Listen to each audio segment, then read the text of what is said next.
gars yi bëgg naa ngeen waxal ma merci Jürgen Klopp ci commentaire yi dëgg yi mu ñemee wax président FIFA bi gisuma kenn ko ñemee wax gars yi xam ngeen ne Sénégal am na défaite bu metti élimination bu metti ci diggante ñun ak Belgique ñu gis lañ ñu teg ca match ba ak arbitre ba la mu def ca match ba ñu toogaat gisaat yeneen scandale ci coupe du monde bi ci ay carton rouge yoo xam ne war nañ ko joxe wuñ ko ci match Paraguay contre France ku France yu bari ya fa am ci gars yi ni sonné la woon joueur France yi donc respecté wuñ intégrité joueur yi lu nañu def ko joxuñu leen carton dara loolu lépp ay magu yu la yoo xamante ne tey waa FIFA ñu ngi koy def Jürgen Klopp nag ñemee taxaw wax dëgg ndaxte ñi nga xamante ne ñooy waa FIFA dañoo dem annuler li nga xamante ne mooy carton rouge wala suspension bi ñu defoon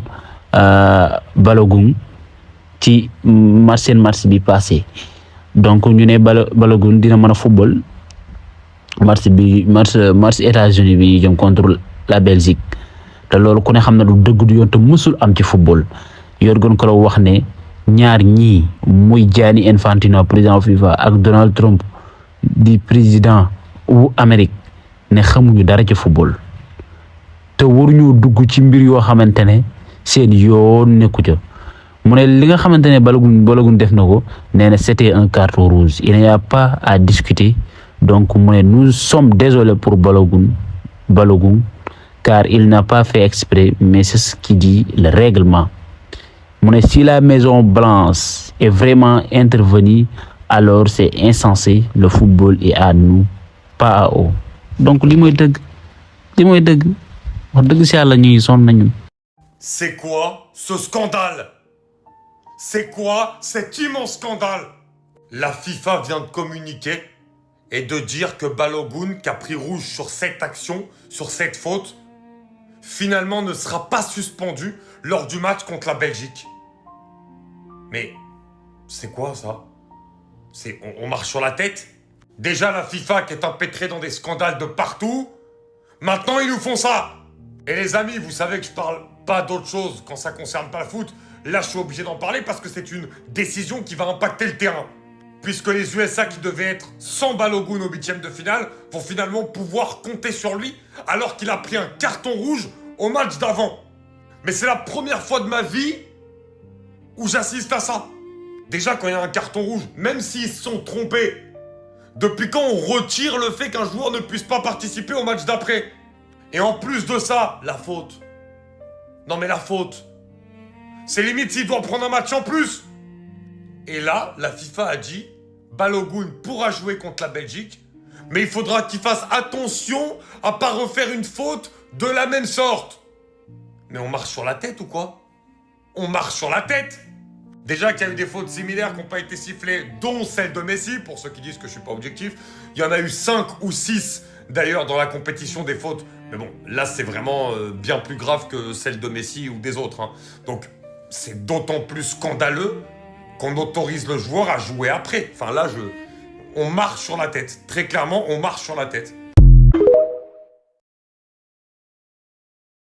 Croyez-moi, dans 20 ans, on parlera encore de la façon dont Erling Haaland a dégagé le Brésil de cette Coupe du Monde.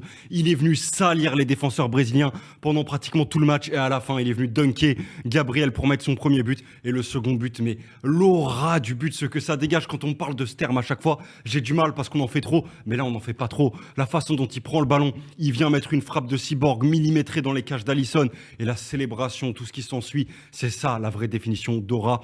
Erling Haaland, il est animé par une mission avec la Norvège depuis quelques années. C'est compliqué, il n'est pas aidé, il n'est pas né dans le pays, on va dire, qui de base est dans le top 10, top 15 des meilleurs pays de football, mais il est en train de faire de la Norvège l'un des meilleurs pays de football parce que là, ils sont en quart de finale, ça veut dire qu'ils vont faire partie des 8 meilleures équipes. C'est la première fois de leur histoire qu'ils vont en quart de finale de Coupe du Monde. D'un point de vue personnel, il est à 7 buts. Il est à autant de buts que Messi, bon certes, il y a un match de moins, et que Mbappé, meilleur buteur de la compétition. Pour sa première Coupe du Monde, c'est exceptionnel. En plus, il est tellement létal. C'est un mec, tu le vois pas dans le match, il fait que le sale boulot pour ses coéquipiers. Mais par contre, quand il a une occasion, quand il a une action, il vient et il finit. Et c'était à l'image de son match contre la Côte d'Ivoire, on l'avait très peu vu, mais c'était à un moment retrouvé dans la surface pour pousser un ballon. Bah là, il a mis une tête, il s'est défait de Gabriel au duel. Et ensuite, le reste, le second but, c'est vraiment un but là où tu vois le côté chirurgical et le côté star de Erling Haaland. Et magnifique, magnifique, ça donne envie de le supporter parce que ce joueur-là est ultra, ultra attachant, je trouve. Et ce qu'il est en train de bâtir avec cette équipe norvégienne, c'est que le début, j'ai envie de vous dire. Et on suivra attentivement.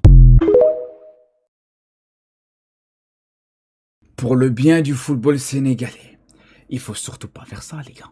Mais je vous le dis. Alors, j'étais le premier à défendre Habib Beye pour lui laisser le bénéfice du doute à son arrivée à l'OM, là où il était beaucoup critiqué. Même quand il était encore à Rennes, où ça lui crachait dessus à longueur de temps, j'étais le premier à le défendre. Mais je pense pas que c'est le moment, les gars. Ah, je pense pas. En fait, ça pourrait être le même problème qu'à son arrivée à l'OM. Il arrive à l'OM dans un contexte compliqué, c'est vrai, mais lui-même n'a pas forcément une grande expérience en tant que coach. Lui-même est complètement inexpérimenté. Et voilà, tu pourrais le mettre dans un contexte très difficile. Là où avec le Sénégal actuellement, c'est pareil. Tu entends des conflits de vestiaire, des problèmes de fédération. Tu vas le faire arriver dans ça. C'est pas l'idéal. Surtout que moi, je comprends pas là actuellement. Si tu vas virer Pape Thiaw, tu vas ramener un autre coach. Il y a un coach actuellement qui est peut-être le meilleur coach de l'histoire du football africain, qui est pas forcément africain, mais qui habite au Sénégal depuis des années, qui est sous le coude de la fédération sénégalaise. C'est tout simplement Hervé Renard, les gars. Alors, je pense que pour Hervé Renard, et la sélection sénégalaise, pour moi, ça peut être une histoire qui doit arriver à un moment ou à un autre, clairement.